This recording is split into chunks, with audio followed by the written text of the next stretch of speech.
Hey, what's going on, everybody? So for this video, I am going to do my best to keep this short and coherent. It is very late at night. I have had a little bit of wine, so, yeah. Alright, in my last video, I talked about my colonoscopy and also the results that I got from my follow-up exam. So if you haven't watched that video, I encourage you to go and watch it, especially if you enjoy watching low-quality videos recorded on cell phones. So Alright, so in this video, I want to talk about the next I guess, step towards my health care that I am taking. On Thursday, I had an appointment in Nashville to go get some tests done.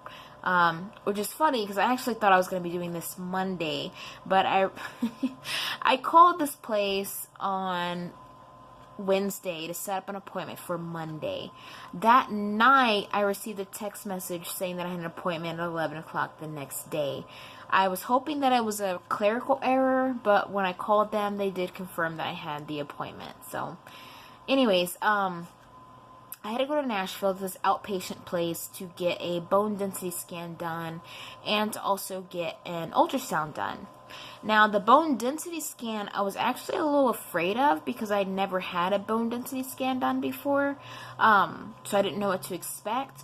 But really, all it was me laying flat on this table, and then there was like this bar thing that kind of went over me, and it measured my bone density and my hips, and I'm assuming my ribs as well.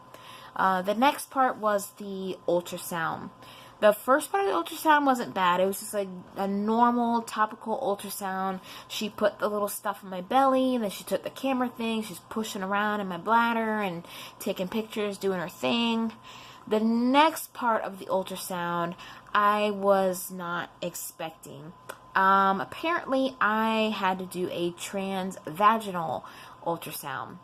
If you have never had a transvaginal ultrasound, it's like a pap smear, except it's longer. Yes, so she basically is like a long pole camera thing that she sticks up there, and she pushes it around and takes photos and all that.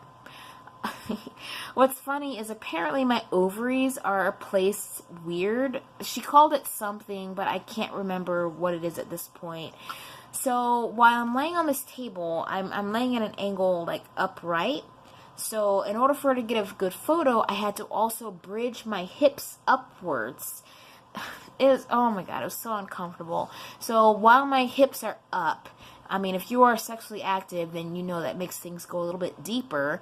So now I have my hips up in the air. I have this woman with this camera in my body. She's pushing it up against my sides and up against the top of my belly.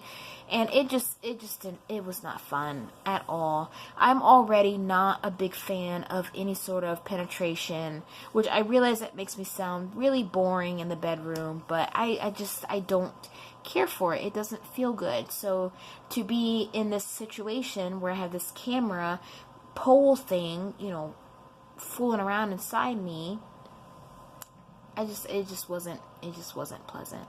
So I think the worst part of this situation is that I still have to go back on Monday to go get an actual not ultrasound, but a pap smear. So that's not even the end of it. I still have to go back down there to then lay on a table with my feet in stirrups to have a pap smear done.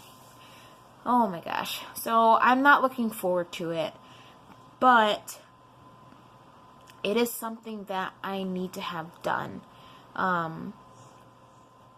You know, I've been going to doctors. I've been in and out of offices for over a decade. So 10 plus years I've been going to doctors just for them to shrug their shoulders at me and look at me like I'm stupid and just send me on my way with a bottle of pills. Right before my mom died, maybe about 2 or 3 weeks before my mom died, she had a 9-pound tumor removed from her uterus. And I wonder how long that thing had been inside her and she didn't know. My mom was very adamant about getting her yearly woman checkups. I'm not. But she did it, and yet it went unnoticed. And so I can't help but wonder, if I were to not get this checked, like, would I end up in her situation? After the colonoscopy after that situation, I'm definitely wanting to get answers. I'm tired of being blown off. Just using the colonoscopy as an example, had I been blown off from that, my situation could have been a lot worse. So, yeah, that's what I'm doing right now. I'm trying to figure out this uterine fibroid situation. I do feel like the fibroids might be causing me a little bit of like a hormonal imbalance. I do have extremely heavy periods to the point where they make me chronically anemic. I bleed through super tampons in an hour on just a typical average period. I'm unable to lose weight despite my efforts, despite exercise and diet. I have extreme fatigue. I have extreme muscle weakness and pain. I have all of the classic symptoms for hypothyroidism, even though my blood tests keep coming up negative. So I don't know what else I can do besides, push for more testing.